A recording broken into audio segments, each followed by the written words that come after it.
आप सभी को राधे राधे। इस वीडियो में हम ये जानेंगे कि जो गुरु द्रोणाचार्य थे उन्होंने एकलव्य का अंगूठा क्यों मांग लिया। तो पहले तो आपको ये बता दूं कि एकलव्य कोई शूद्र नहीं था। जो ये बात फैलाई जाती है ना कि क्योंकि एकलव्य शूद्र था इसलिए गुरु द्रोणाचार्य ने उसको धनुर्वेद की शिक्षा नहीं दी थी, तो ऐसा बिल्कुल नहीं था।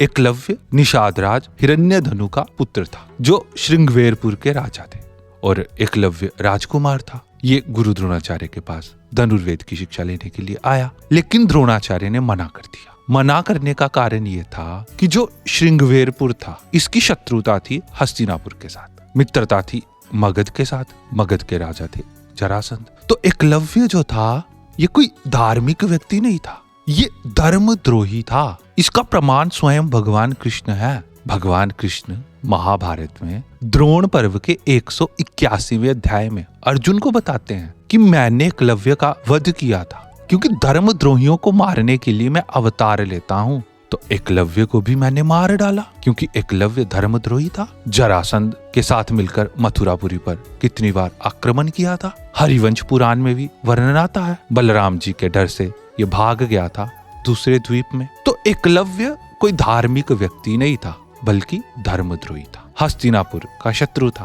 अब आप स्वयं सोचिए, जब कोई शत्रु का राजकुमार आ जाए शिक्षा प्राप्त करने के लिए तो क्या उसे अपने राजकुमारों के साथ शिक्षा दी जा सकती है? द्रोणाचार्य तो हस्तिनापुर के बालकों को सिखाते थे, तो एकलव्य को कैसे सिखा देते? तो मना कर दिया। अब मना कर दिया तो एकलव्य नहीं माना। एकलव्य वहां से गया नहीं।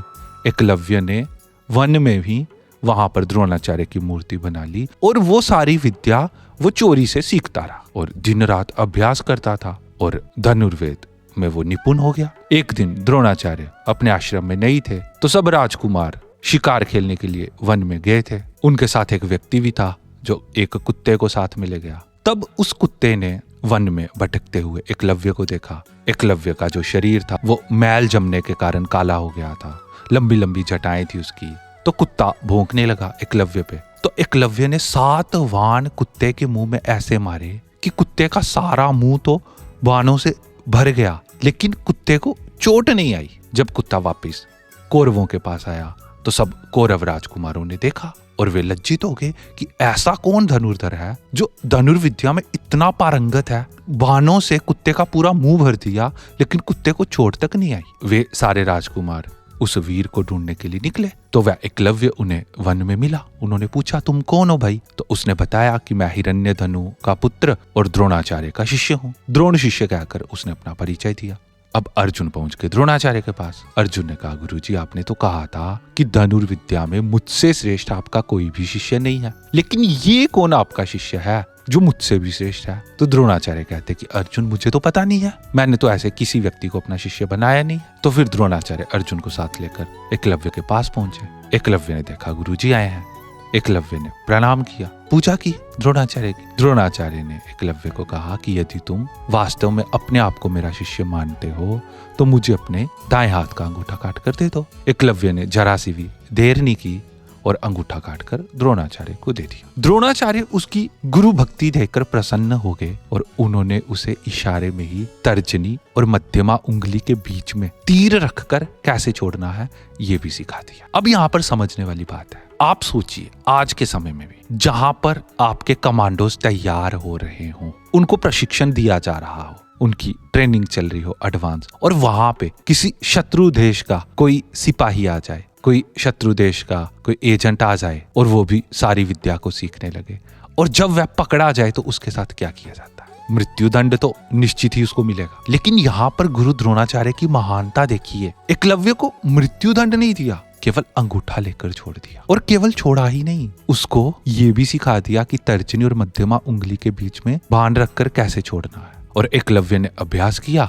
और वो पुनः धनुर्विद्या में निपुण हो गया। तो जरासंध के साथ मिलकर उसने मथुरापुरी पर आक्रमण किया था। भगवान कृष्ण जानते थे कि महाभारत के युद्ध में यदि ये दुर्योधन की तरफ से युद्ध करेगा तो ये तो बड़ा घातक सिद्ध होगा। तो भगवान कृष्ण ने एकलव्य को मार डाला था। ये स्वयं भगवान कृष्ण ने अर्जुन को बताया था। जरासंध, शिशुपाल, कर्ण और एकलव्य, यदि ये चारों लोग एक साथ हो जाते तो फिर इन्हें तो देवता भी नहीं हरा पाते। तो हम कैसे इनको पराजित कर पाते थे। लेकिन क्योंकि मैं दुष्टों का संहार करने के लिए आया हूँ और इसीलिए मैंने युक्ति से इनका वध कर दिया। जरासंध को भीम के द्वारा मरवा दिया, शिशुपाल को तो तुम्हारे सामने ही मारा था जब गालियां दे रहा था, और एकलव्य को तुम्हारी जानकारी के बिना ही मार डाला था। तो ये सारी कहानी थी कि द्रोणाचार्य ने एकलव्य का अंगूठा क्यों मांगा। द्रोणाचार्य भी इस बात को जानते थे, ये धर्मद्रोही है, उत्पात तो मचाएगा, और यदि इसके पास इतनी शक्ति होगी तो ये तो सज्जन लोगों का जीना हराम कर देगा। शक्ति किसके पास होनी चाहिए, दुष्टों के पास कि सज्जन व्यक्ति के पास? यदि दुष्टों के पास शस्त्र होंगे तो वो तो किसी को भी मार डालेंगे। सज्जन व्यक्ति के पास होगा तो वो केवल आवश्यकता पड़ने पर उपयोग करेगा, बात बात पे उपयोग नहीं करेगा। एकलव्य धर्मद्रोही था, दुष्ट था, द्रोणाचार्य ने मना भी किया था, लेकिन चोरी से फिर सीखा तो उसको अपना अंगूठा गंवाना पड़ा। लेकिन द्रोणाचार्य की महानता थी, ना उसे मृत्यु दंड दिया और उसे सिखा भी दिया कि तर्जनी और मध्यमा के बीच में तीर को रख के कैसे चलाना है। अब ये जो सारी कहानियां गढ़ी गई कि एकलव्य शूद्र था, कर्ण शूद्र था, शूद्रों को ब्राह्मण पढ़ने नहीं देना चाहते थे, इसीलिए एकलव्य को नहीं सिखाया, तो ये सारी कहानियां झूठी हैं। आशा है अब कोई आपसे पूछेगा कि एकलव्य को गुरुद्रोण ने क्यों नहीं शस्त्र विद्या दी और उसका अंगूठा क्यों मांग लिया, तो आप उसको उत्तर दे पाएंगे। धन्यवाद।